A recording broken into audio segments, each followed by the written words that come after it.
Padre Sérgio Muniz, muito obrigado, meu pai. A sua bênção é uma honra Deus mesmo. abençoe. Amém. É uma honra ter o senhor aqui, é motivo de muita alegria mesmo.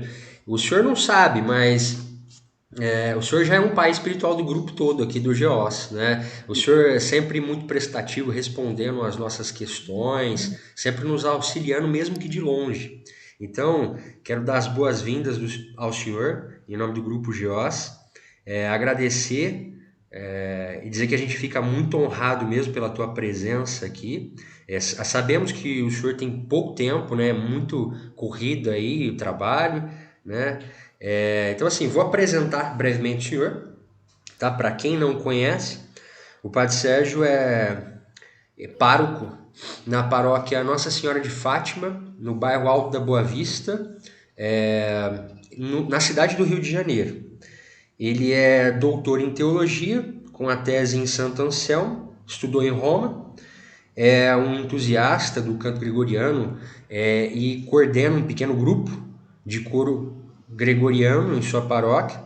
É um apaixonado pela liturgia, muito zeloso e também tem uma ligação muito especial com o Dom Vital, né? E toda a questão envolvendo a maçonaria e o conflito contra a igreja, da maçonaria e a igreja. Bom, então a ideia é o seguinte: o Padre Sérgio, a gente convidou ele para que ele falasse para nós, que somos um grupo de leigos, sobre a espiritualidade dos santos padres. Então eu peço que o senhor faça uma oração inicial e siga pelo tempo que o senhor quiser. Não temos limite de tempo aqui. O senhor que dita aí. Então, vamos fazer a oração. Em nome do Pai, do Filho e do Espírito Santo. Amém. Amém. Abençoai-nos, Senhor, e iluminai-nos, concedei-nos entender todas as coisas e acolhê-las no coração, conforme a vossa sabedoria, por Cristo nosso Senhor. Amém. Amém. Bom, eu estou aqui ao ar livre, porque achei melhor, mais confortável para mim. Espero que não haja muito barulho em torno que atrapalhe. Por enquanto, não há. Mas, se houver alguma coisa, vocês vão perdoar. Eu me propus falar da espiritualidade dos Santos Padres, não de modo geral, mas restringindo-me um pouco ao período do primeiro ao terceiro século da era cristã. Obviamente, ainda assim é muita coisa, né? Então, vamos delimitar o tempo da teologia patrística, o tempo dos Santos Padres primeiro. A primeira coisa no Ocidente, o período da teologia patrística vai até o sétimo século da era cristã, no ano de 604, talvez, alguns dizem 604, com a morte de São Gregório Magno, Papa, ou outros ainda apontam a morte de Santo Isidoro de Sevilha. Isidoro de Sevilha morre em 636. Então, uma das duas, porque Isidoro também é considerado padre da igreja. Então, digamos, 636 morre o último padre da igreja no Ocidente. Com uma curiosidade, um parêntese, no século XII vai surgir São Bernardo de Claraval, que está totalmente fora da época dos padres, mas escreve como se fosse um deles. É como se ele tivesse ficado engasgado na máquina do tempo e pulou mais adiante, né? Mas é São Bernardo de Claraval. Bom, no Oriente, a patrística vai adiante mais um século, ou seja, termina no século VIII com a figura de São João Damasceno, grande devoto da Virgem Maria. Então, Ocidente até o século VII, Oriente até o século VIII. Muito bem.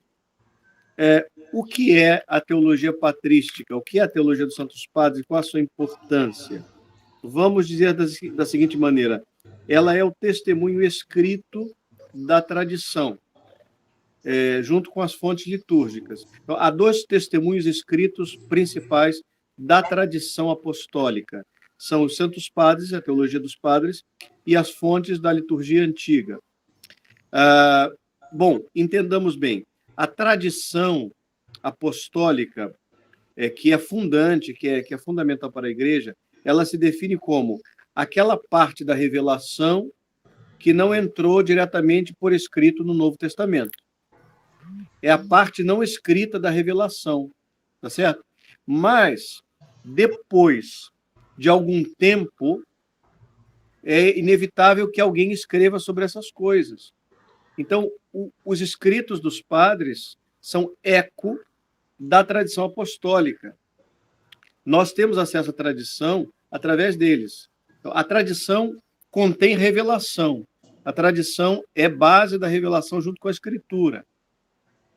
Mas ela, por definição, é aquilo que não foi transmitido pelos apóstolos, mas não foi escrito diretamente no Novo Testamento. Então, foi transmitido oralmente por muito tempo, inclusive após a conclusão da redação do Novo Testamento, ali no final do primeiro século. Mas, inevitavelmente, logo as pessoas começam a escrever para que não se perca a memória. Então, os padres, principalmente os mais antigos, são testemunhos dessa tradição. Portanto, agora nós entendemos que a patrística, a teologia patrística, seja o testemunho escrito da tradição. A tradição não é escrita, mas o testemunho da tradição, mediante os padres, permaneceu nos textos que eles produziram. Então, quando a igreja quer, por exemplo, definir um dogma, etc., ou aclarar uma doutrina, ela recorre à escritura e à tradição. Onde é que o magistério vai buscar a tradição? Ele vai buscar a tradição nos escritos mais antigos pós-bíblicos, ou seja, nos santos padres e na liturgia primitiva, na liturgia antiga, as fontes mais antigas que se possa encontrar. Né? Pois bem, voltemos aqui ao nosso trajeto. Né? A renovação teológica e litúrgica do Vaticano II deve muito à teologia patrística, porque antes do Concílio Vaticano II, de maneira não coordenada, mas coincidente, felizmente coincidente, e depois a coisa se foi encontrando de modo convergente, né? Houve um movimento de redescoberta da Sagrada Escritura, no seio do catolicismo principalmente, um movimento de redescoberta da liturgia, no seio do catolicismo e, sobretudo, também entre os anglicanos, e da teologia patrística, igualmente, entre os católicos e alguns protestantes, destaque também para os anglicanos aqui. Então, houve um movimento bíblico, houve um movimento litúrgico, houve um movimento patrístico na redescoberta dessas três fontes importantes. Houve um entusiasmo renovado pela Bíblia, pela liturgia antiga e pela teologia dos padres, e pela história dos padres também. Esse movimento, depois dito bíblico, litúrgico e patrístico, ora são apontados como três movimentos, ora como um só, mas, enfim, dá para entender. Esse movimento bíblico, litúrgico, patrístico preparou o terreno ao longo de alguns decênios, do fim do século XIX até o Concílio Vaticano II, para a renovação, portanto, teológica e litúrgica que o concílio operou.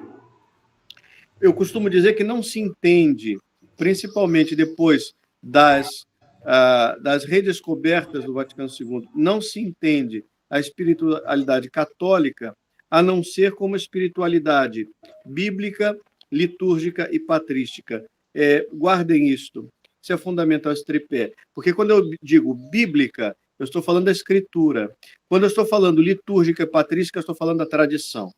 Porque no meio católico, infelizmente, há muita confusão sobre o sentido de tradição. Esse é um outro tema que se poderia um dia explorar. Mas tradição é um termo quase equívoco. Ou seja, muitas vezes se usa a tradição com minúscula com maiúscula, digo, para designar a tradição com minúscula.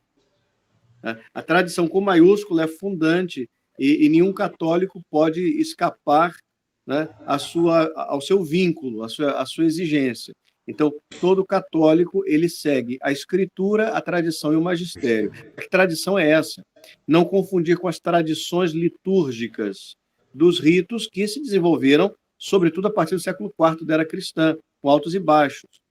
Então, há pessoas que consideram, por exemplo, um determinado rito como sendo a representação da tradição. Isso é muito equivocado, porque no momento em que qualquer rito da igreja, inclusive o rito de Paulo VI, que é o rito renovado pelo Concílio Vaticano II, no momento em qualquer rito da igreja renunciasse à tradição apostólica, ele deixaria de ser católico. Então, se pode dizer que um é o rito da tradição e outro rito é o rito de quê? Né? Então, tradição nesse sentido de ritos antigos ou ritos novos, não é tradição apostólica, são tradições, com minúscula, no sentido de usos e costumes litúrgicos, veneráveis, se você quiser, que se estabeleceram ao longo dos séculos, tem a sua história, tem a sua importância, tem a sua beleza, mas não é tradição apostólica. Tradição apostólica, por definição, é aquilo que foi revelado e transmitido pelos apóstolos, né, oralmente, e que não entrou na letra do Novo Testamento. Então, é a revelação, né? A revelação transmitida oralmente no Novo Testamento, quer dizer, fora do texto escrito do Novo Testamento. Isso é a definição da tradição. Por exemplo, vou dar 2 exemplos de tradição apostólica. Uma quanto à doutrina e outro quanto à moral. Um exemplo de tradição apostólica, que foi aproveitado na definição do dogma. A assunção da Virgem Maria, a glorificação celeste da Virgem em corpo e alma. Isso vem dos apóstolos. Não está escrito no texto da Bíblia. Mas há testemunhos antiquíssimos e ininterruptos dessa fé na igreja. Esses testemunhos, presentes na patrística e na liturgia antiga, foram consultados pelo magistério, Pio XII, e consultando a tradição antiga, ininterrupta até os nossos dias, Pio XII chega à conclusão de que é um dado de revelação ou de fé apostólica, de fé católica revelada. Então, ele declara dogma, ele consultou a tradição, ou seja, os padres e a liturgia antiga. A antiga, que eu digo, da época da patrística. Né? E outro dado de tradição, para exemplificar, é a santificação do domingo. Nós não temos nenhum texto na Sagrada Escritura que diga que agora o domingo substitui o sábado, não com essas palavras, como gostaria alguém que seguisse o sola scriptura. Existem indícios de que o primeiro dia da semana passa a ser o mais importante, o dia do Senhor, indícios, mas não existe nada colocado desta maneira. Tanto que, brincando com os protestantes, mas falando sério, a gente pode dizer que estão todos errados pelo princípio do sola scriptura em guardar o domingo, menos os adventistas do 7º dia, que continuam guardando o sábado. Então, todos deveriam se converter aos adventistas do 7º dia se querem guardar o sola scriptura. Quando eles guardam o domingo, eles estão guardando um dado de tradição apostólica, porque não entrou na letra do Novo Testamento explicitamente. Compreendeu? Excelente. Então, isso é tradição. Não é se o rito de Pio V ou de Paulo VI. Isso são tradições litúrgicas supervenientes, porque Jesus, na última ceia, não celebrou com aquele rito. Né? São tradições que vêm e vão, elas se criam, elas se alimentam por muitos séculos, se desenvolvem, etc. Tem o seu mérito, a sua beleza, mas não confundir isso com tradição apostólica, porque, do ponto de vista de tradição apostólica, todos os católicos necessariamente são tradicionais. Se me disser que eu não sou tradicional, está me dizendo que eu estou negando a tradição apostólica, eu sou herege, então. Como eu não sou herege, eu sou tradicional no sentido de tradição apostólica, mas não no sentido de tradições outras. Não é? Vamos lá. Então, os padres são testemunha da tradição e deixaram por escrito o que a tradição oralmente lhes transmitiu. Né? Vamos agora falar do primeiro século, um pouquinho dos padres do primeiro século, vou dizer alguns. Depois do segundo e do terceiro século em diante. Tá certo? No primeiro século, nós temos os chamados padres apostólicos. Por que eles se chamam assim? Porque tiveram contato com os apóstolos. É a primeira geração, né? Então, são teólogos primitivos, pós-canônicos, ou seja, que começam a escrever e atuar depois que o Novo Testamento está concluído, escrito. Né? O último livro do Novo Testamento a ser escrito certamente foi o Apocalipse. Pode ser que tenha havido outras intervenções inspiradas, certamente, nos textos do Novo Testamento, ainda no primeiro século, porque finda a era apostólica, quer dizer, morrendo os apóstolos e a geração que os conheceu, ou as gerações que os conheceram, termina ali pelo fim do primeiro século, início do segundo, a revelação, o período da revelação pública. Então, termina o período da construção, seja do texto do Novo Testamento, seja do edifício da tradição apostólica. A tradição apostólica termina no primeiro para o segundo século. A partir dali não se desenvolve mais, ela só se transmite e se aclara, evidentemente, né? Mas não se inova, não se acrescenta substancialmente nada. A revelação está concluída com a morte dos varões apostólicos, ou seja, daqueles que conviveram com os apóstolos. Então, os padres apostólicos são aqueles que os conheceram. Cito alguns, talvez os principais. São Clemente de Roma. São Clemente é papa. Ele é citado no cânon, mártir também, citado no cânon romano. Lino, Cleto, Clemente, né? Então, Clemente é esse. Então, temos São Pedro, os sucessores de Pedro imediatamente foram São Lino, São Cleto, também chamado Anacleto, e, por fim, São Clemente, esse aí. É o quarto, né? É o quarto na sucessão, desde Pedro. Ele tem ele tem duas cartas. A segunda é tida como apócrifa, ou seja, não autêntica hoje em dia. Então, vamos nos ater à primeira. A primeira carta é escrita aos cristãos de Corinto, os mesmos que receberam as cartas de Paulo. Ele escreve aos coríntios. E, ao escrever aos coríntios, ele lembra as cartas de Paulo e as admoestações de Paulo. Ele morre no fim do século I. O historiador da igreja mais antigo que nós temos, Eusébio, diz que ele conheceu os apóstolos Pedro e Paulo. Esteve com eles. Depois, Inácio de Antioquia é um segundo padre apostólico muito importante. Ele morre no ano de 107. Ele é jogado às feras em Roma. Mas ele vem da Síria, de Antioquia. Ele foi levado a Roma para sofrer o martírio. Já muito idoso. Ano de 107, portanto, início do segundo século ele morre. Inácio de Antioquia foi o terceiro, provavelmente o terceiro, depois de Pedro, na sede episcopal de Antioquia. Alguns dizem que foi o segundo, mas provavelmente foi o terceiro. Eu tenho aqui a sucessão. Em Antioquia, o primeiro bispo foi Pedro, porque ele saiu de Jerusalém, foi para Antioquia, depois fez uma viagem missionária, talvez tenha passado na Ásia Menor, não sei, e chegou finalmente a Roma, onde permaneceu os seus últimos anos e onde sofreu o martírio, Pedro, né? Então, morreu como bispo de Roma, mas ele começou como bispo, depois que saiu de Jerusalém, foi bispo de Antioquia.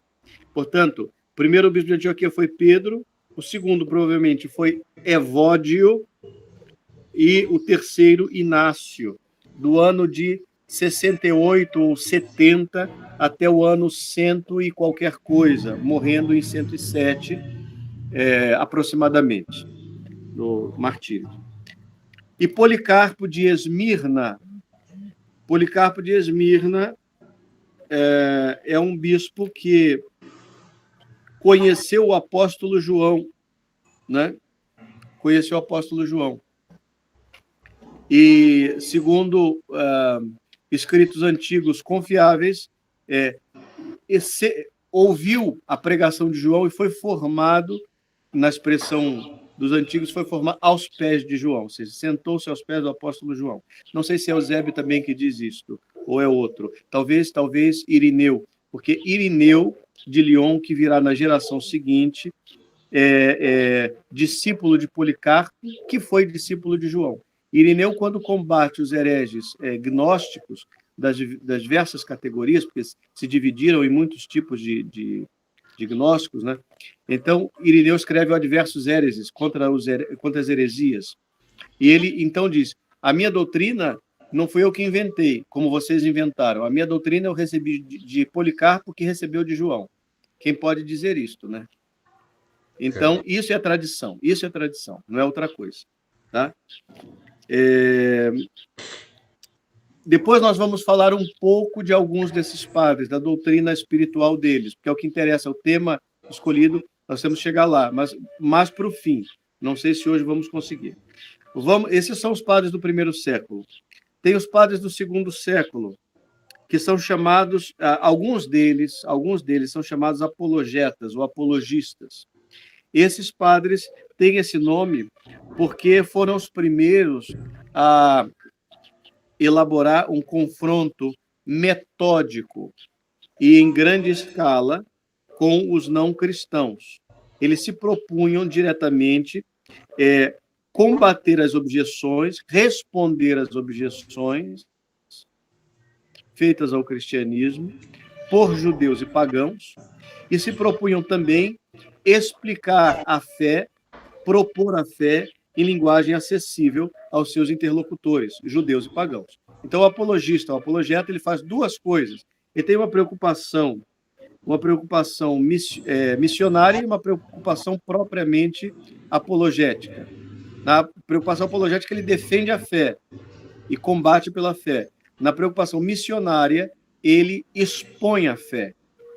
Então, a diferença é de tom, a diferença é de objetivo, mas a matéria da qual ele trata é sempre a mesma, é a fé. Ora, a fé colocada de maneira defensiva, ora, a fé colocada de maneira missionária. Aí vão ser dois tipos de linguagem. Você não faz missão com a linguagem apologética. Você usa a apologia para se defender. Se você usar a apologia para fazer missão, você não conquista ninguém. A linguagem da missão é doce, né? Ela procura chegar junto do interlocutor. A linguagem da apologia é amarga. Muitas vezes, ela precisa ser amarga. E a dificuldade, às vezes, é dosar uma coisa e outra na tarefa de conquistar as pessoas para Cristo, porque às vezes a gente mete os pés pelas mãos e vai de espada em punho, quando na verdade bastaria um pouquinho de mel, né? Sim, sim. E aí você estraga tudo. Ou o contrário, às vezes você tem que empunhar a espada e vai com mel, aí você perde tudo. Né?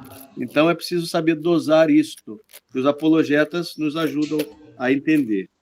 Pois bem, são eles, principalmente São Justino, que é mártir, filósofo e mártir, um nome importante, nós vamos vê-lo depois.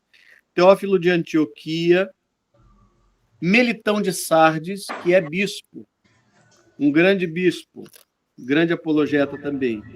Melitão de Sardes, tem homilias maravilhosas da época da Páscoa, no ofício das leituras. A Epístola a Diogneto é de autor anônimo, nós não sabemos quem foi.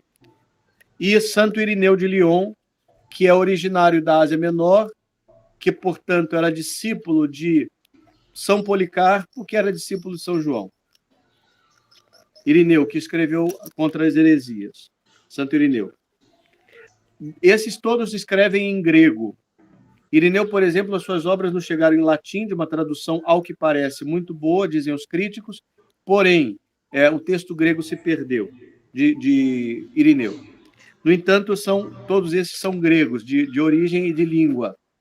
Agora, os latinos, temos menos latinos nesse período, apologetas, cito dois, Tertuliano e Minúcio Félix. Tertuliano, aliás, é quem inaugura a literatura cristã em latim, certo? Porque até o século III, mais ou menos, se não até o final do século II, aí eu não me lembro com exatidão e precisão, mas entre o final do século II e o século III, era o grego que se usava em todo o Ocidente, inclusive na liturgia. Foi no norte da África, nas colônias romanas do norte da África, que se começou a usar o latim na liturgia aos poucos. E talvez pelo final do século II ou século III, não sei bem agora, Isso, aos poucos, foi tomando o Ocidente, uma tendência que foi tomando o Ocidente, porque o latim era a língua falada e foi se perdendo o conhecimento do grego.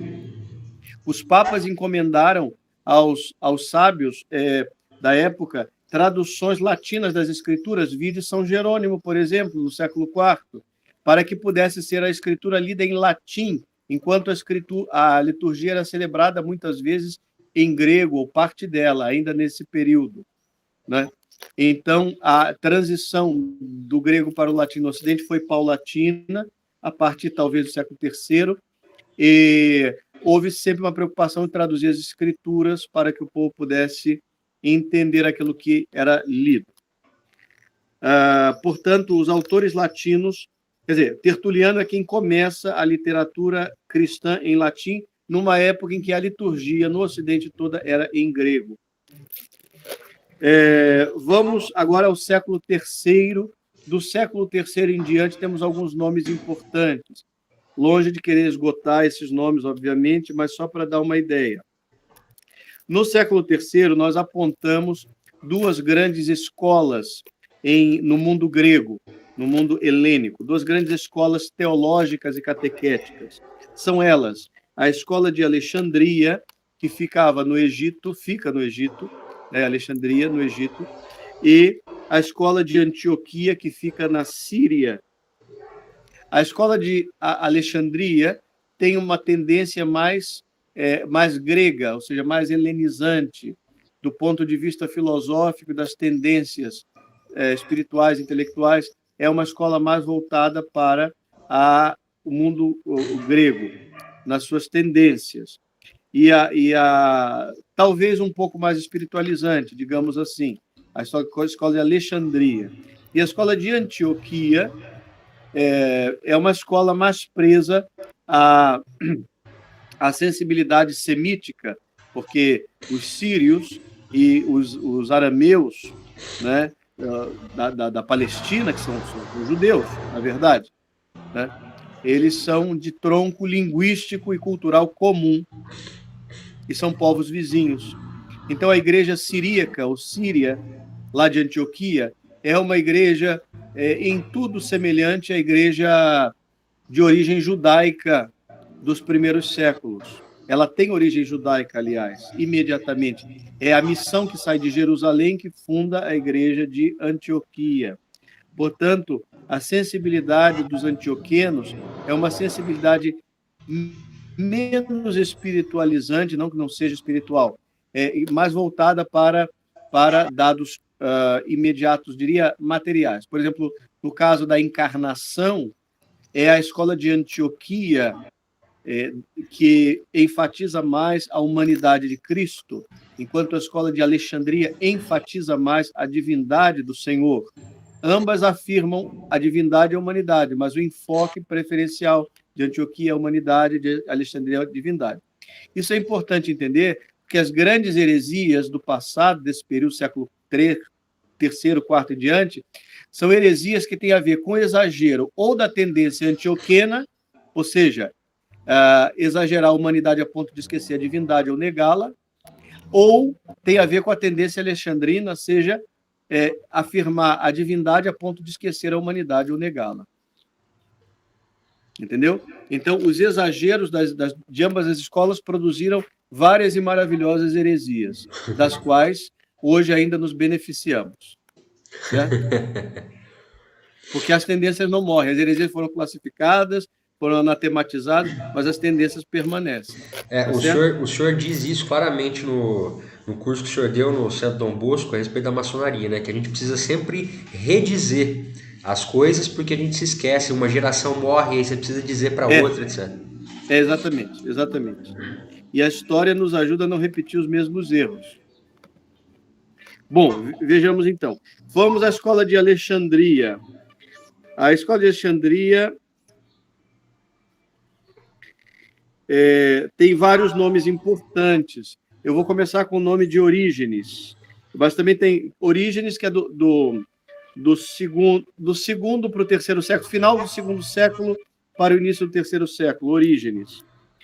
São Clemente de Alexandria, que morre mais ou menos no ano de 215, e Santo Atanásio de Alexandria, o grande, o inigualável, o magnífico Atanásio, que foi o herói teológico, o campeão do Concílio de Nicéia. Então, campeão do Concílio de Nicéia, aquele cuja elaboração teológica aclarou a questão da união hipostática do verbo com a natureza humana e cuja linguagem e doutrina é utilizada até hoje na Igreja para dizer esse mistério. Atanásio de Alexandria.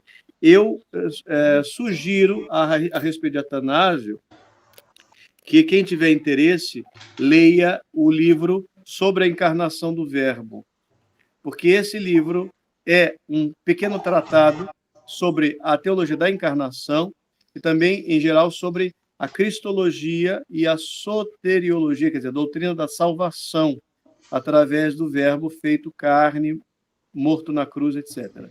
Então, é uma visão bem orgânica e sucinta da cristologia e da soteriologia, tá? Sobre a encarnação do Verbo. Acho fundamental. Vejamos, essa escola de Alexandria, ela primava pela especulação metafísico-contemplativa, como diga, mais espiritualizante.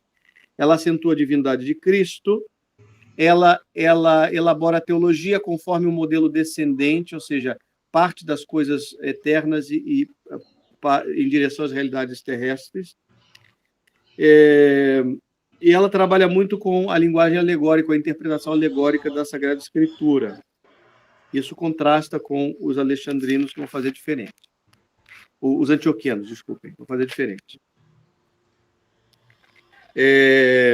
Aqui, vamos agora à escola de Antioquia. Temos Inácio de Antioquia, que já foi citado lá nos padres apostólicos, é muito antigo, já falamos dele. Depois podemos citar outros como Teófilo de Antioquia, menos conhecido, e o grande São João Crisóstomo, que é originário daí também. Depois ele foi parar em Constantinopla e foi patriarca da sede de Constantinopla, a segunda Roma considerada na época. Mas João Crisóstomo é originário de Antioquia e tem toda a sua formação e raiz teológica aí. Essa escola de Antioquia, se a escola de Alexandria é profundamente platônica, esta aqui não deixa de ser platônica, porque no mundo antigo, até São Tomás de Aquino, ninguém deixa de ser platônico. Mas essa escola de Antioquia já tem algumas influências, por incrível que pareça, de Aristóteles. Tem elementos aristotélicos, porque Aristóteles é muito mais... vou colocar aspas na palavra, porque estou usando de maneira errada, não é correto filosoficamente usar essa palavra aqui, mas eu vou dizer para nos entender. Aristóteles é mais concreto, é mais terra, certo? E por isso era suspeito, inclusive, de materialismo, e por isso foi tão dificilmente, tão tardiamente aceito no diálogo com a teologia. Já Platão, que é sempre muito, muito elevado, muito espiritual, muito transcendente, então foi mais facilmente absorvido. A escola de Antioquia já incorpora alguma influência aristotélica, o que tem relação com a sua tendência. Pratica uma exegese bíblica mais literal, menos simbólica, chamado método histórico-gramático, e isso tem reminiscências, tem origem no judaísmo rabínico. A maneira dos rabinos lerem a Bíblia, né, influenciou, porque, como digo, estamos em plena cultura semítica. Né? Antioquia, cultura semítica. O caminho da teologia dos alexandrinos é um caminho ascendente. Eles partem das realidades do mundo para chegar a Deus. Então, veja, a tendência inversa em termos de método. Tá certo? Se vocês quiserem ter uma ideia desse método, não é que se possa dizer que eles fossem alexandrinos ou antioquianos, porque o que eu vou falar está antes dessas escolas, mas vocês terem uma ideia do que significa um método ascendente e um método descendente. Os evangelhos sinóticos têm um método predominantemente ascendente, ou seja, eles partem das realidades da terra para chegar às realidades do céu.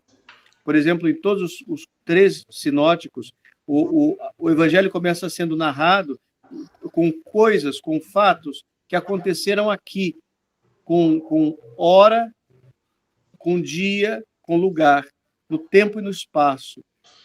O evangelho começa com coisas identificáveis no tempo e no espaço.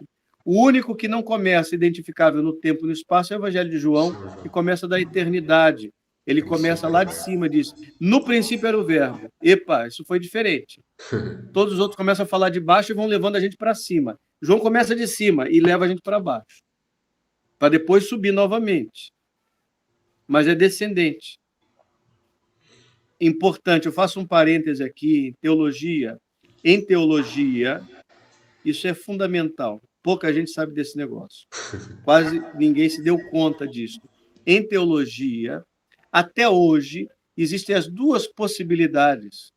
Você pode privilegiar uma teologia de método ascendente, ou seja, que parte do concreto, do real à sua volta, do circunstancial, vamos dizer assim, parte do circunstancial histórico contingente e leva você a Deus. Ou você pode, na teologia, também fazer o caminho contrário, começar de Deus para iluminar as coisas de baixo. O ideal é fazer os dois caminhos, mas, inevitavelmente, todo teólogo vai privilegiar um dos dois caminhos. É impossível, praticamente, empatar esses dois movimentos. Existe uma questão de enfoque, ou seja, a tendência inaugurada por Alexandria, descendente, por Antioquia, ascendente, ela continua subsistindo na teologia para sempre. Ela marcou a história. Pode-se dizer que a tendência alexandrina, que é descendente, ela acabou sendo vitoriosa, por assim dizer, no embate com a tendência antioquena, predominante na antiguidade, sobretudo até o Concílio Vaticano I. Agora, em tempos do Vaticano II, às vezes bem, às vezes mal, vem sendo retomada a tendência antioquena, que é parte de baixo para cima. E quando é mal retomada, isso dá heresia. Você vê a teologia da libertação, uma espécie de tendência antioquena mal conduzida. Mal conduzida. Poderia ser bem conduzida, mas foi mal conduzida. Então, mas é legítimo partir das realidades terrenas para ascender às realidades divinas, guiado naturalmente pela revelação, etc. E todas as vezes que, também aqui, alguém exagera numa das duas tendências, comete erro, cai na heresia. Que é possível fazer heresia de excessiva espiritualização, negando ou esquecendo a humanidade, a matéria, etc., até do próprio Cristo, da igreja, a materialidade da igreja, a materialidade dos sacramentos, a materialidade da hierarquia, a materialidade, enfim, dos meios de salvação, porque os sacramentos são necessariamente espirituais e materiais também. Não tem sacramento sem matéria. Existe algum sacramento sem matéria? Não. Entendeu?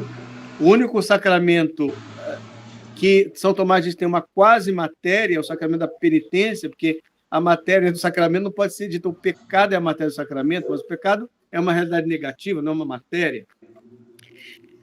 Mas, enfim, pelo menos a presença do pecador contrito, né? Há um elemento material. A fórmula do sacramento deve ser audível, deve ser proferida, não pode ser só pensada. O padre não pode realizar o sacramento por telepatia, ele tem que proferir as palavras. É material.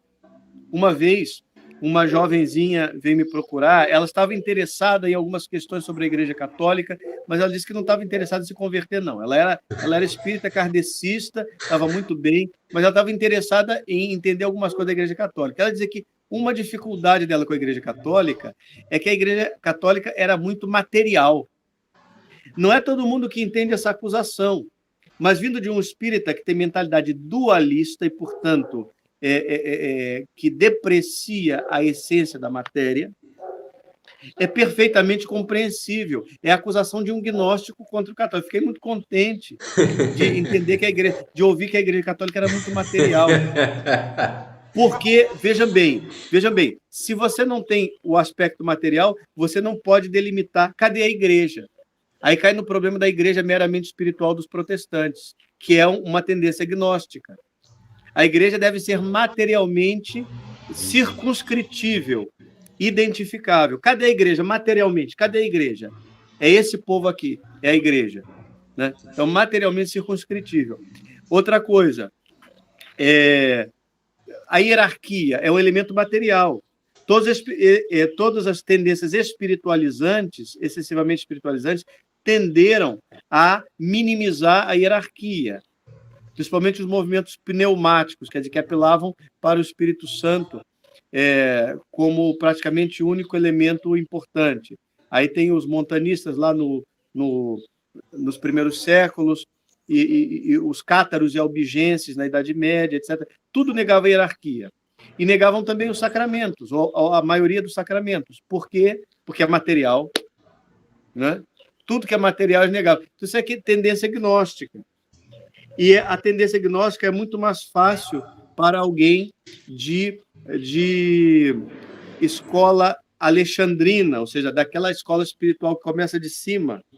Né? É muito mais fácil você desprezar o elemento material. Então, a escola antioquiana ela está aí como elemento de equilíbrio para dizer, espera aí, ó, o verbo se fez carne e não foi de brincadeira, foi verdadeiramente. E verdadeiramente nasceu, verdadeiramente morreu, verdadeiramente ressuscitou.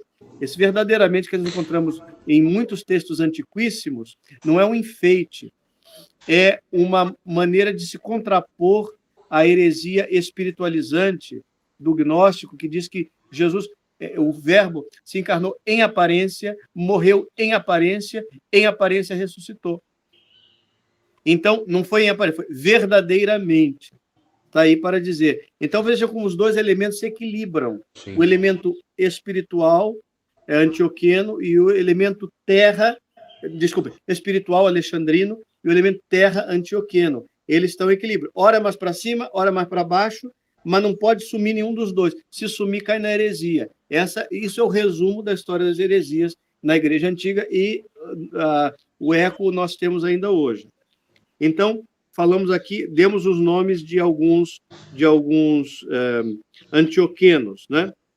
Eles acentuam a humanidade de Cristo, o caminho ascendente da teologia, etc. As heresias, por exemplo, que se podem adscrever à escola antioquena, a essa tendência antioquena, são, por exemplo, o arianismo, que nega a divindade de Cristo, o nestorianismo, que afirma duas pessoas, uma pessoa humana e uma pessoa divina em Cristo, e a pessoa é uma só, é a divina, mas eles queriam afirmar uma pessoa humana, além da pessoa divina, além do eu divino, e também o pelagianismo, no ponto de vista da teologia da graça, quer dizer, é o esforço humano que gera a salvação, quando, na verdade, o esforço humano é uma mísera colaboração, quase que uma condição necessária, mas não suficiente. Perfeito. Né? Então, quem nos salva disso? É a Alexandria, com a teologia da graça, com a teologia do verbo que é divino, a pessoa única divina em Cristo, que tem duas naturezas, etc. Já a Alexandria produziu outro tipo de heresia. Produziu, por exemplo, o monofisismo, que é a heresia que diz que a divindade em Cristo dominou de tal maneira que absorveu a humanidade. E a natureza humana dele se transfigurou totalmente em divina. E não sobrou nada de humano. Isso é monofisismo. Uma natureza. A natureza divina, ela engole a natureza humana em Cristo. Tal é a divinização. Também é herético. E é uma heresia do outro lado, do outro extremo. Né? Bom, isso foi um parêntese, mas um parêntese importante. Sim, né? sim. Agora, vamos aos latinos, aos padres latinos do terceiro século em diante. Bom, já falando de Tertuliano, ficou lá atrás, no século II. Temos agora outros gigantes, que são Ambrósio. Aliás, Tertuliano, depois, no fim da vida, caiu em heresia. Tá? Eu estou citando Tertuliano, porque ele é muito importante, tem coisas muito boas, mas ele terminou vacilando bastante na teologia caiu em heresia, Tertuliano. Mas tem coisas boas também. Agora, os latinos, depois do século III, são Ambrósio, de Milão, Jerônimo e Agostinho, principalmente esses aí. Há outros nomes, mas a gente não está tentando ser completo aqui, está fazendo um passeio. Então, até agora, falamos dos padres do primeiro século, que são os padres apostólicos, do segundo século, que em geral são os apologetas ou apologistas, do terceiro século em diante, fizemos uma apresentação rápida dos gregos, da escola de Alexandria e Antioquia, e falamos os nomes de alguns latinos que são bem conhecidos. Ponto. Essa parte nós encerramos aqui, de apresentação geral e superficial desses padres ocidentais e orientais. Agora, vamos abrir uma outra sessão agora. Deixa os padres de lado um pouquinho. Vamos abrir uma outra sessão intitulada A Espiritualidade Cristã entre os séculos I e III. Os padres que eu citei, alguns deles, como João Crisóstomo, Ambrósio, Agostinho, Jerônimo, são do século IV. Quer dizer, eu citei padres para além do século III, agora no final. Mas nós vamos nos ater ao século I, II e III, na questão da espiritualidade. Por que eu fiz essa delimitação? Porque o quarto século, o início do quarto século, é o momento em que há uma grande guinada, em que o Império Romano, na pessoa do imperador Constantino, dará liberdade à Igreja para existir publicamente. E aí a Igreja vai começar a crescer e a tomar outros rumos na teologia, vai começar a ter um outro desenvolvimento. Há uma diferença qualitativa importante. Não é? O mundo vai mudar, a Igreja vai mudar sua relação com o mundo a partir do século IV. Daqui a pouco, depois de Constantino dar liberdade à Igreja, o cristianismo vai se tornar religião de Estado com Teodósio, algum tempo depois, o imperador Teodósio. Então, não quero entrar por aí, porque aí já é um outro período. Eu tinha que selecionar um período. Sim. Seria muito interessante também analisar isso aí, mas fica grande demais. Aí você coloca tudo num saco, entendeu? E não é bom, porque fica indistinto, fica confuso. Já fica o convite para o senhor depois falar dos padres do deserto, do século IV e diante. Já fica o convite. Sim, pode ser, porque no século IV a gente tem os padres do deserto, sim, que são uma raça especial. Sim. E tem os padres da Igreja que não são do deserto, né? Que são esses que nós citamos agora, por exemplo, no Oriente, João Crisóstomo, no Ocidente, Ambrósio, Agostinho. Então, são padres da Igreja, digamos, a Igreja livre, após Constantino. Né? Os padres do deserto se situam justamente, eles se situam no final, entre o fim do século III, com a última perseguição de Diocleciano, e o início do século IV, com a liberação da Igreja. Santo Antão, por exemplo, o grande Santo Antão, que é um dos mais antigos, em absoluto, ele pegou o período da perseguição de Diocleciano. Ninguém mexia com ele, não, mas pegaram. Conheciam-no, e ele pegou esse período. Ele ia visitar os cristãos presos no cárcere, em Alexandria, mas ninguém mexia com ele, porque tinham medo dele, achavam que ele fosse um bruxo muito poderoso. Os romanos eram supersticiosos, olhavam o aspecto do velho e achavam que ele tivesse poderes, então não mexiam com ele. E aí ele visitava os cristãos no cárcere, etc., e voltava para o deserto. E ele passou a perseguição de Diocleciano, veio a legalização do cristianismo com Constantino Magno, Constantino I, né, imperador romano, depois de Diocleciano, e ele pegou, então, essa transição da igreja perseguida para a igreja livre. E, no período da igreja livre, ele conheceu Atanásio de Alexandria, que ficava perto do deserto onde ele vivia. Atanásio de Alexandria, de vez em quando ele dava um pulo em Alexandria. E foi Santo Atanásio o grande campeão e bispo da doutrina do Concílio de Nicéia contra os arianos. Foi Santo Atanásio, esse que eu citei para vocês, dizendo o livro da encarnação do Verbo, etc. Foi Santo Atanásio quem escreveu a primeira biografia de Santo Antão. E, portanto, Santo Atanásio obteve essas informações do próprio, que ele conheceu pessoalmente, isso é muito importante. Mas eu fecho esse outro parênteses, vamos à espiritualidade cristã entre os séculos I e III, que é o período anterior à paz constantiniana, ou seja, anterior ao Edito de Milão, que deu liberdade à Igreja. Período, portanto, das perseguições, ou, quando não perseguições, pelo menos período da ilegalidade da Igreja, porque a Igreja era ilegal durante todo esse período, algumas vezes ela era perseguida ativamente, algumas vezes ela era tolerada. Houve períodos de tolerância, de paz. Algumas gerações de cristãos até conseguiram construir igrejas, são chamadas igrejas paleocristãs. Mas são poucas, existem ruínas dessas igrejas em alguns lugares, mas são pouquíssimas. Em geral, eles se reuniam nas casas particulares. Em tempo de perseguição violenta, nos cemitérios subterrâneos, as catacumbas, para celebrar os divinos mistérios, sacramento. Não moravam nas catacumbas, não, como muita gente pensa. Não dava para morar lá, né? Mas se reuniam para celebrar. Em tempo de paz, nas casas particulares, fazendo um revezamento aí de casas, muitas vezes. E nos tempos de paz prolongada, embora na ilegalidade, eles até fizeram algumas igrejas. Bom, temos aqui a espiritualidade cristã. Nesse período, eu destaquei 3 aspectos que marcam essa espiritualidade.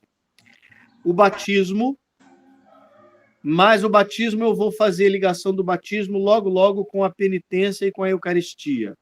É uma espiritualidade batismal,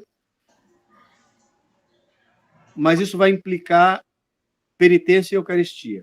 É uma espiritualidade também virginal. Eu vou falar da virgindade consagrada como fenômeno típico do cristianismo, sobretudo nesse período. É uma espiritualidade virginal e é uma espiritualidade martirial, do martírio. Portanto, espiritualidade batismal, virginal e martirial. O batismo, a virgindade e o martírio caracterizam gloriosamente a Igreja dos 3 primeiros séculos. Falemos um pouco da espiritualidade batismal desse período. Pois bem, a espiritualidade batismal. O batismo é considerado, já no início do cristianismo, como uma regeneração, ou seja, uma nova geração da pessoa. Regenerar significa gerar de novo. Então, é a pessoa novamente gerada pelo batismo. O batismo é considerado uma iluminação. O termo grego muito bonito é fotismos, de fóton, né? Fóton é luz. Fotismos, iluminação. É também o batismo uma santificação ou consagração, pelo qual a pessoa sai do domínio do mundo e passa ao domínio de Deus, né? Isso é consagração, santificação. Eles estão no mundo, mas não são do mundo, né? Então, santificação. Depois, o batismo é uma segunda criação, é a mesma coisa que regeneração, praticamente. Então, são palavras que nos deixam entrever a espiritualidade batismal. O cristão é visto como alguém que foi novamente criado, novamente gerado, como alguém que foi iluminado, como alguém que foi consagrado, ou seja, retirado do mundo e entregue a Deus, etc. Isso está na base da espiritualidade cristã. E é muito claro nesses primeiros séculos. O batismo ele se desdobra na crisma, a crisma é como um desabrochar de uma flor. O botão da flor fechado, seria o batismo, e a crisma como o desabrochar dessa flor, a abertura dessa flor, permitindo ver toda a sua cor e sentir o seu perfume, mas está tudo ali incluído, mas ela não abriu ainda. E a crisma é este movimento da graça batismal, que desabrocha. Agora, esse batismo que desabrocha na crisma, ele culmina na Eucaristia. A Eucaristia é o ponto culminante do batismo. Não esqueçam que nos primeiros séculos, não só até o 3º século, mas até quase o 6º século, não, seguramente até o sexto século, o batismo era predominantemente de adultos. É verdade que do quarto século em diante o batismo de crianças foi ficando cada vez mais comum. Não digo que não existisse antes, mas era menos comum, era incomum. A regra era o batismo de adultos. E do quarto século em diante vai mudando um pouco, até que no sexto século já temos um pouco de cada coisa, e depois o batismo de adultos vai decair. Mas falar de batismo de adultos é falar do período do catecumenato, aquela preparação longa e bastante consistente, né? Sólida, densa, que era dada não só em termos conceituais, mas também em termos de acompanhamento da vida do candidato, para que ele recebesse os sacramentos na vigília pascal, e os recebia dentro da vigília pascal exatamente nesta ordem. Primeiro era batizado, logo em seguida, ainda na fonte batismal, era crismado, e durante a Eucaristia, aquela Eucaristia, ele recebia pela primeira vez a comunhão no corpo e sangue de Cristo. Então, são os sacramentos da iniciação cristã que têm o seu lugar, o seu locus próprio na vigília pascal, originalmente. Tá certo? Então, essa espiritualidade dos primeiros séculos é muito vívida. A penitência, agora eu falo da penitência que tem relação com o batismo. A penitência é um movimento de conversão pós-batismal. Existe a penitência pessoal, mas também existe a penitência sacramental, que é o sacramento da confissão. Eu não vou me alongar nisso, mas o sacramento da confissão, nos primeiros séculos, seguia um esquema, digamos, uma aplicação muito diferente do que tem hoje. Hoje, quem quer se confessar, vai lá e se confessa, quantas vezes precisar ou quantas vezes quiser. Mas, naquele período, o sacramento da confissão, ou seja, a absolvição sacramental, era dada somente pelo bispo e era dada uma vez só na vida da pessoa. Não podia repetir o sacramento. No entanto, o sacramento só era exigido para 3 casos. Caso de homicídio, incluindo o aborto, que é homicídio, adultério e abandono da fé. Não é uma coisa qualquer, porque o abandono da fé, numa época em que havia perseguição e martírio, era um problema muito sério. E se a pessoa fosse perseguida por causa da fé e renunciasse a Cristo para não morrer, ele tinha que passar pelo sacramento da penitência. Só que ele só podia passar uma vez, não 2. Entendeu? Então, a penitência era dada uma vez só na vida para um desses 3 casos. E isso era uma dificuldade. E, para que a absolvição fosse dada, a absolvição era dada sempre na quinta-feira santa de manhã, na missa matinal, pelo bispo. Agora, para que essa absolvição pudesse ser dada, a pessoa tinha que fazer penitência durante algum período. Então, primeiro ela confessava o pecado, seja ao bispo, seja a um presbítero delegado para ouvir as confissões. Então, o penitente recebia a penitência para cumprir durante um período. Poderia ser o período de alguns meses, ou podia ser o período de alguns anos de penitência. As mais variadas penitências. Durante aquele período de penitência, ele ficava cumprindo o que lhe foi prescrito. Quando ele terminava a sua penitência pública, porque a confissão era privada, mas a penitência era pública. Quando ele terminava a sua penitência pública, na quinta-feira santa, de manhã, ele recebia, junto com os demais penitentes, a absolvição dada pelo bispo. E interessante que, embora a confissão fosse privada, mas a penitência sendo pública, todo mundo sabia que o sujeito fez uma das 3 coisas. E aí, por eliminação, ficava mais ou menos fácil descobrir o que foi. Né? Sim. Embora ninguém falasse assim abertamente. Mas, então, essa penitência pública é tida como uma conversão, um caminho de conversão pós-batismal, ou como chamarão alguns dos antigos, o batismo das lágrimas. O batismo das lágrimas. Também as práticas penitenciais pessoais têm muita importância aí, como renovação do caminho batismal. E essas práticas penitenciais, elas crescem, elas se firmam, sobretudo, no período da Quaresma, que é a preparação da Páscoa, né? A Páscoa é a grande festa desde o princípio do cristianismo. E ela fica cada vez mais importante, e para prepará-la é criado justamente esse período, que é o período da Quaresma, onde os catecúmenos recebem uma formação espiritual mais intensa, e a comunidade os acompanha, fazendo penitência junto com eles e por eles, para, na Páscoa, reviver o seu batismo, ou renovar as promessas do seu batismo.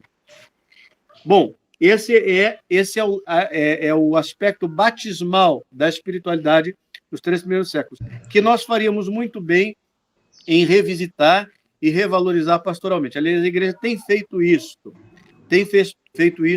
com a edição do rito de iniciação cristã dos adultos e várias outras iniciativas provenientes do Concílio Vaticano II, que se radicam na mais antiga tradição do tempo patrístico. Agora vamos à letra B, a virgindade, espiritualidade virginal. É claro que nem todos têm o carisma da consagração virginal. Aí a gente pode falar do celibato, de modo geral, que o celibato é uma espécie de consagração, sempre por causa do reino dos céus, que pode ser de uma pessoa virgem ou uma pessoa não virgem. Mas o celibatário, ele vive um estado virginal. Podendo ser virgem ou não, mas ele vive um estado virginal. Então, eu amplio aqui o termo virgindade, sem esvaziar a virgindade propriamente dita, no sentido material da palavra, sem esvaziar, mas só para incluir também aqueles que, mesmo não sendo virgens, se consagraram a uma vida de modalidade virgem. Ou seja, por exemplo, o Santo Agostinho, né? E tantos outros. São Jerônimo. São Jerônimo foi igual ou pior do que Agostinho, né? Na sua juventude. Então, mas eles viveram uma espiritualidade virginal, mesmo não sendo virgens. E alguns se consagravam virginalmente mesmo, homens e mulheres.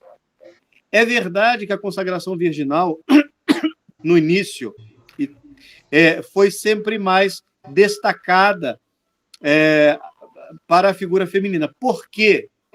Porque a mulher é uma imagem da igreja nas Sagradas Escrituras. A igreja virgem desposada por Cristo e que espera o seu retorno para a união plena e definitiva, para as núpcias. Porque o casamento antigo, na época de Jesus, em ambiente hebraico, se dava assim, não é? A pessoa, os jovens, os adolescentes eram casados, casavam-se, mas não iam morar juntos, porque eram muito jovens ainda, e casavam-se e ficavam na casa dos seus pais. Quando atingiam a idade adequada e que já podiam tocar a vida juntos, então eles iam morar juntos. Então, para inaugurar esta vida comum, daqueles dois jovens que já se tinham casado lá atrás, para inaugurar a coabitação, fazia-se a festa de núpcias, também chamada festa de bodas. E o relato das bodas de Caná, justamente era uma festa dessas. Não era uma festa de casamento, como as traduções dizem, porque fica difícil um termo para isso, às vezes. Mas era uma festa de núpcias, ou de bodas, é mais adequado, em que os dois já eram casados, mas ainda não tinham intimidade conjugal, porque viviam com os pais. E aí fazia-se a festa, e havia a noite de núpcias, onde o casal se conhecia intimamente e inaugurava ali a vida comum, a vida conjugal. Então, nós temos aqui a igreja, desde o Apocalipse, mas tem uma tradição profética do Antigo Testamento, do povo de Israel, como a virgem desposada ao Senhor, ou como a esposa do Senhor, a esposa de Deus, né? No Antigo Testamento. E no Novo Testamento, a igreja toma esse espaço que era de Israel, então ela se torna a esposa do Cordeiro, no Apocalipse. A esposa do Cordeiro. Às vezes as traduções trazem a noiva do Cordeiro, mas também é uma simplificação que não ajuda muito. Ela já é esposa, ela não é noiva porcaria nenhuma. Assim como Maria, quando recebeu a anunciação do anjo, que ela ia ficar grávida, ela não era noiva de José, nem era prometida a José, como dizem algumas traduções, isso não existia. Ela estava desposada com José, ela era esposa. Só não vivia com ele porque não tinha havido ainda a festa de núpcias. Ela era uma esposa que vivia na casa dos pais. Não vivia com o marido, como acontecia. Então, por isso era grave a situação dela, era periclitante, era difícil, porque essa gravidez seria classificada como adultério, ela já era casada, não estava para se casar. Agora vejamos, voltemos aqui. A igreja, esposa de Cristo, é uma esposa virgem que espera o dia das núpcias. E o dia das núpcias é o dia da conclusão da história, da vinda do Senhor, da ressurreição dos mortos, da plenificação do reino, quando a igreja entrará toda ela, aqueles que forem salvos, né? Entrará toda ela no abraço definitivo do esposo para sempre, na plenitude, na intimidade da Jerusalém Celeste, a festa de núpcias do Cordeiro, narrada pelo Apocalipse. Então, a igreja é uma esposa virgem que deve permanecer fiel, esperando o dia da vinda do seu esposo. E é por isso que a virgindade, embora praticada na sua modalidade consagrada, tanto por homens como mulheres, desde o princípio, ela sempre foi mais privilegiada, a consagração virginal, pelas mulheres, porque a igreja é mulher. E ela aparece como mulher no Apocalipse, no Novo Testamento, no Antigo Testamento. A mulher é a figura da igreja. Não é? Então, por isso. Agora, temos aqui a virgindade consagrada.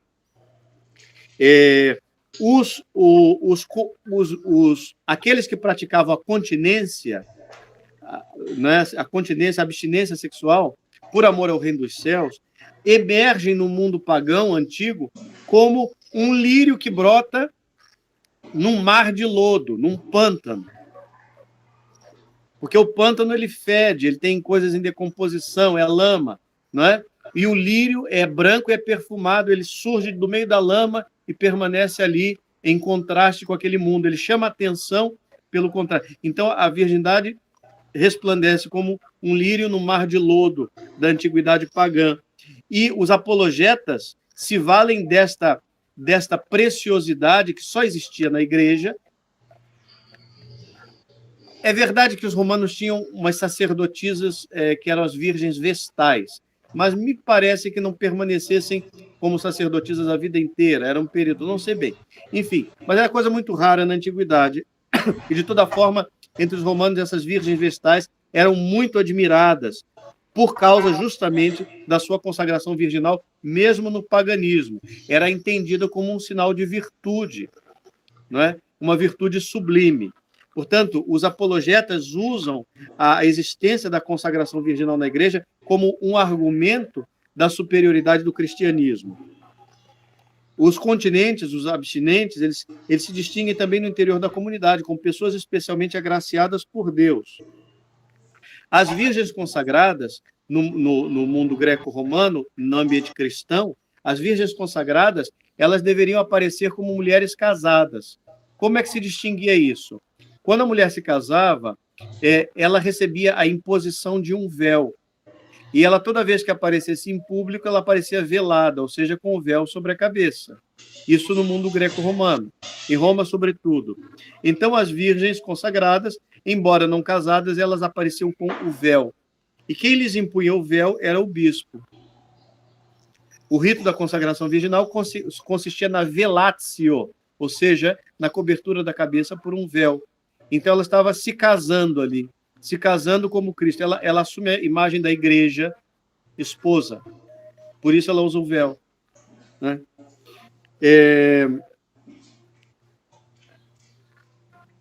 elas se ocupavam, as virgens se ocupavam do serviço da caridade, junto com os diáconos. Diáconos também presidiam o serviço da caridade, mas as virgens consagravam-se ao serviço da caridade e ao zelo pelas coisas do culto e da igreja. Tudo que pertencia à igreja, ao culto e à caridade, elas estavam ali metidas, ajudando em todas essas coisas. Veja que Santo Antão, quando tinha 18 anos de idade, mais ou menos, que os pais morreram, ele ficou com uma irmã pequena, uma criança, e teve a inspiração de deixar tudo e seguir a Cristo na penitência e na pobreza. Então, quando ele resolveu deixar todas as coisas, ele tinha que dar um jeito de cuidar da irmã. Morreu pai, morreu mãe. Com quem deixar essa menina? Ele deixou a irmã aos cuidados de uma comunidade de virgens consagradas. E nós estamos ainda no terceiro século, final do terceiro século, ou seja, em período de ilegalidade do cristianismo. A igreja ainda era perseguida. Estamos no Egito. O cristianismo no Egito foi uma realidade bastante florescente. Depois, no Oriente Médio, o islamismo acabou com o cristianismo em muitos lugares. Ou acabou ou reduziu muito. Não acabou, mas reduziu muito. Mas, então, existia no norte da África um cristianismo florescente. E então deixou com a comunidade das virgens a sua irmãzinha para ser educada e cuidada por elas. Né? Pois bem, já disse que é um argumento da excelência e superioridade do cristianismo sobre o paganismo, e Tertuliano fala do matrimônio místico com as almas, Cristo em matrimônio místico com as almas. E aí a alma tomada como um ser feminino, não propriamente, mas poeticamente, né? Então, o Cristo é esposo da alma cristã. Então, a espiritualidade virginal é uma espécie de materialização aos olhos de toda a igreja desta espiritualidade, segundo a qual Cristo é esposo de toda a igreja, de cada alma em particular. Tá certo?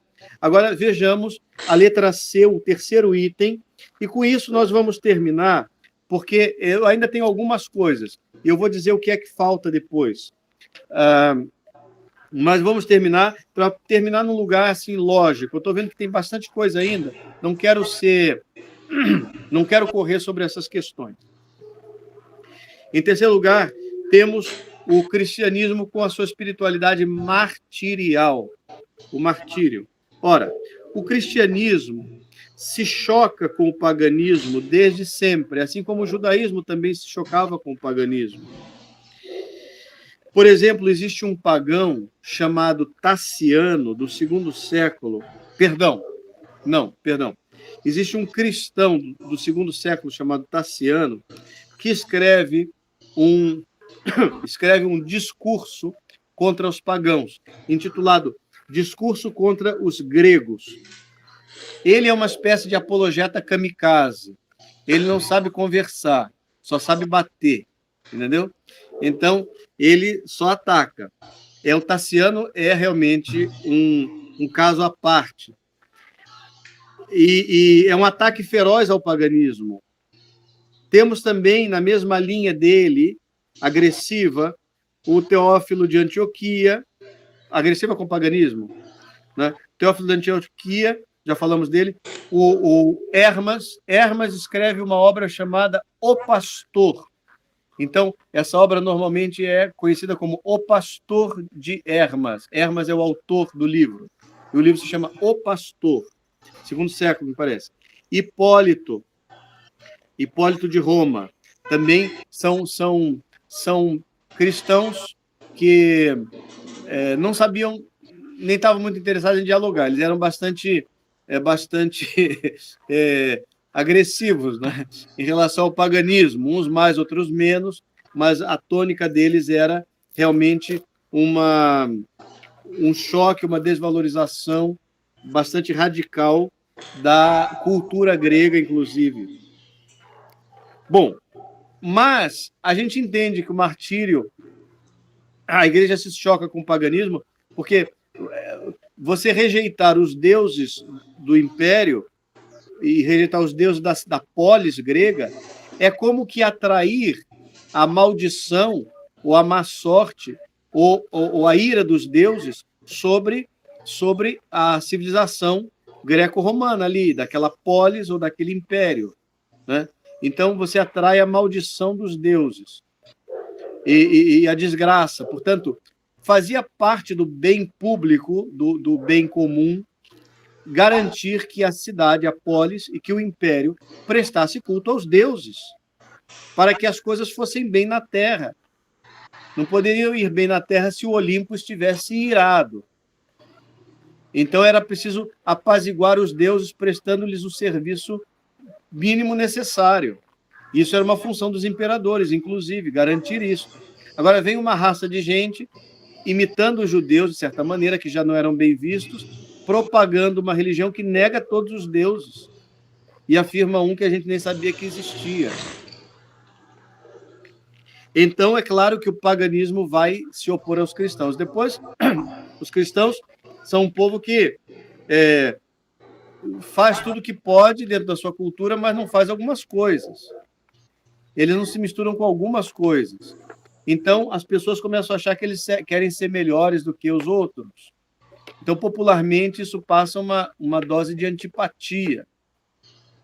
E aí, qualquer acusação irresponsável contra o cristianismo, e houve muitas, vai ser popularmente recebida, vai ser acolhida.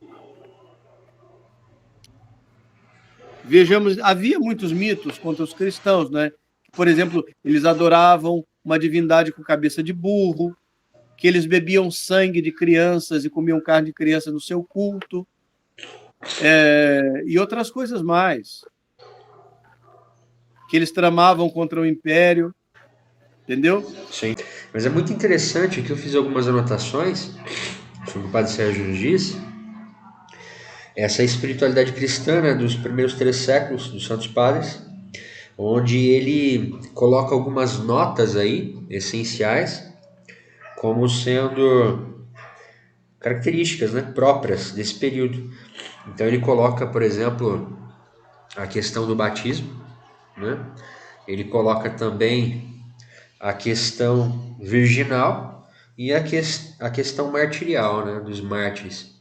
É um período, então, que nós vemos, né, no período inicial da igreja primitiva, que nós vemos que a igreja se distancia, né, ela se separa de todos os outros tipos de crenças e religiões ou pretensas religiões da época, né, onde ela tem essa valorização da matéria nos sacramentos, né? Essa valorização material mesmo, em oposição de doutrinas heréticas e gnósticas que supunham que a matéria é algo mal, criada por um Deus mau, e o espírito é algo criado por um Deus bom, né? Então havia uma oposição, uma luta dialética espiritual entre a matéria e a forma, né? Entre o espírito e o corpo. Então, o cristianismo, né? A igreja católica, a igreja primitiva, ela tem essa nota que a distingue das demais. Outra nota é o aspecto virginal, e é muito interessante nesse aspecto virginal que essa característica, né, de as mulheres se consagrarem a Deus, e também os homens, né, sendo a alma aqui um aspecto feminino, simbolicamente falando, né, consagrar então a Deus como imagem da igreja, que a esposa de Deus, né, se consagra a ele. É muito interessante, e isso é realmente algo que sobrepõe a igreja, né, mostra o valor da igreja, que é muito superior às outras, porque a mulher, ela sempre foi tida como uma coisa, e uma coisa que poderia ter uma utilidade da prole ou não. Por exemplo, as mulheres que não tinham a capacidade de dar à luz, elas eram descartáveis. Não eram valorizadas as mulheres que não eram capazes de dar à luz.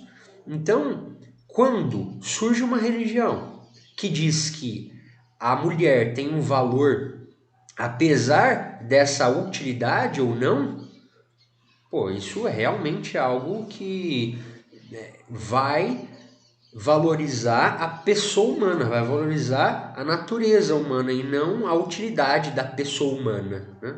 Então é muito interessante essa outra nota, né? A primeira batismal com relação à matéria e à forma, segunda a virginal, tratando a mulher como pessoa, né? A mulher como pessoa e a mulher que é símbolo da igreja.